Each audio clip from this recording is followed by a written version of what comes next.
Okay, take one. Okay. Hello, IFSC athletes and everybody else at the conference. My name is Beth Rodden, and I have been a professional climber, probably for 30 years now.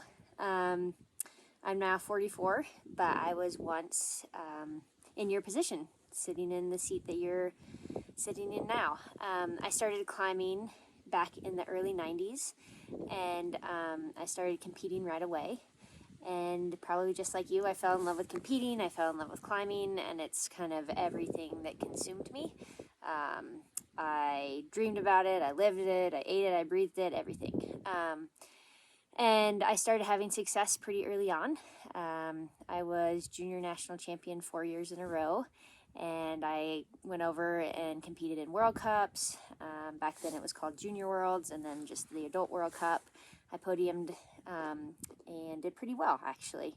And from the outside, everything seemed great because before finding climbing, I feel like I was a little bit lost. I was this, kid who loved being active and athletic, but couldn't ever quite align that with a skill set in a sport that I was particularly good at. I'm fairly short and small, and I was trying things like swimming and tennis, and it just never worked out until I found climbing.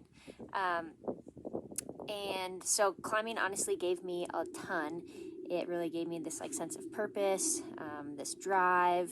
It introduced me to all these people that were like-minded. But underneath were all these small things that really started to become a big thing.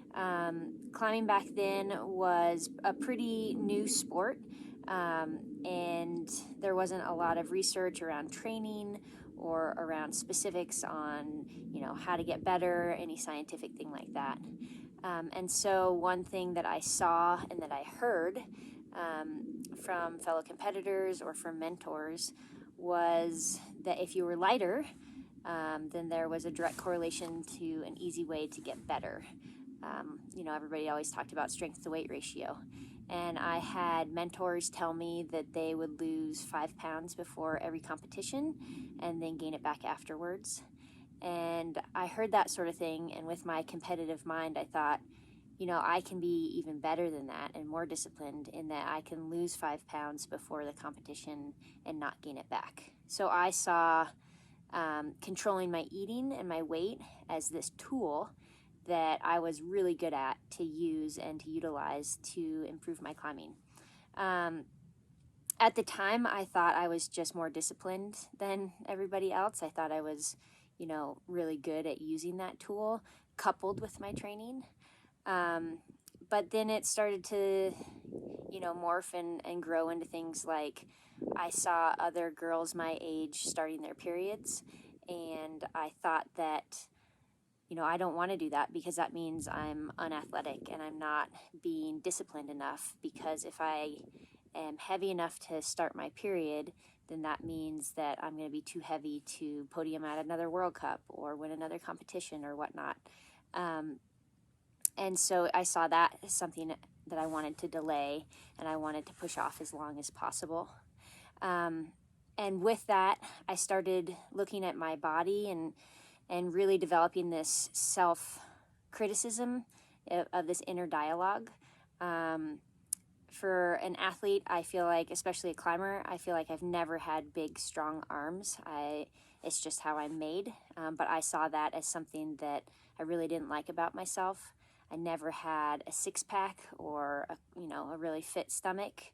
And so it was always just this inner dialogue on how I wasn't good enough or what I didn't like about myself. And perhaps I could change that with training more or eating less.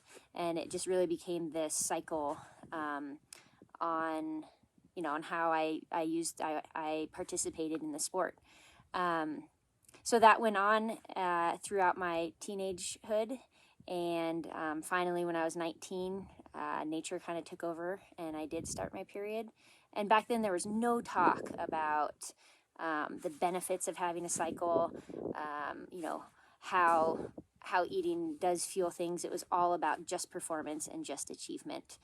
just to give you a little bit of how my mind was there. And it's interesting because I look back now, and I think if I was in your position and this mid-40s person came on and was telling them about their journey and maybe everything that they're trying to learn, and hope the next generation, you know, understands and might do better or might learn from, I would have kind of like scoffed and been like, wow, that old timer, they don't know what they're talking about. They don't know like what it's like to want to win a World Cup or make this your career. So I totally understand that part of it.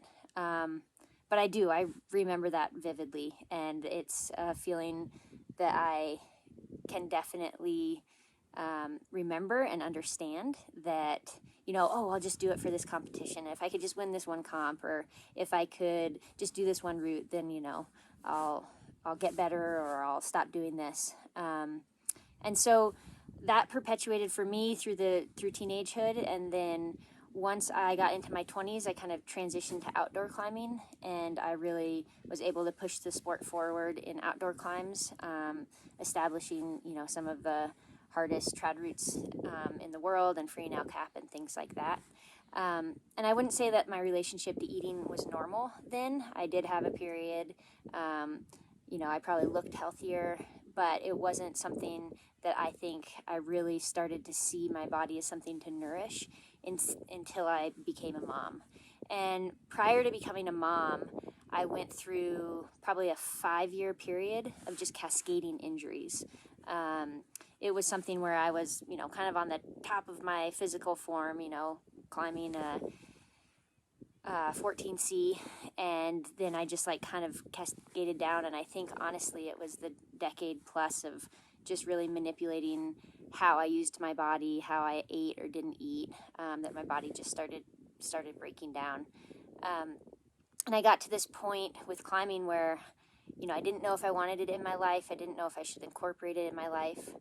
And becoming a mom was really this shift on, this is a body that I need to nourish, and it's not a tool for performance. And I honestly think that if I could have had that perspective, or people telling me, both sides of the coin on, manipulating their eating or overtraining or things like that, that I definitely experienced for a long time, that perhaps it would have given me pause. It would have given me a moment to think, oh, maybe I should be eating more and I can still be strong. It's not about how light you can be for achievement, but it's more of, how strong can you be? And, it's like a very scary leap, because if something has been working for you for so long, it's really scary to like abandon that ship and go and try something else. So I totally understand that. But I think now, with all this research on Red S and on, how your body can break down and how much fuel you actually do need, and how that can actually make you a lot better, it's my hope that, our sport and our community can really come together in this cumulative way and support athletes that, are struggling in that, that have, gotten on that track. And, it's not too late to change and go back, and, maybe it'll take your body a couple months or a season to get used to it. But one of the best things I think about climbing is it can be a lifelong pursuit, right? It's, you can compete at a very high level, you can push the sport at a very high level, and then you can also be climbing, well into your later times in life, 60s, 70s, and, I've even seen 80-year-olds out in Fontainebleau doing it. So it's hard to take the macro look and like the big picture look when you're so focused and driven on the next competition or the next season, and I totally understand that.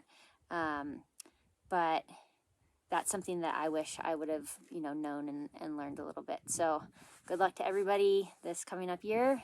It's fun watching you all on the competition circuit, and all my best.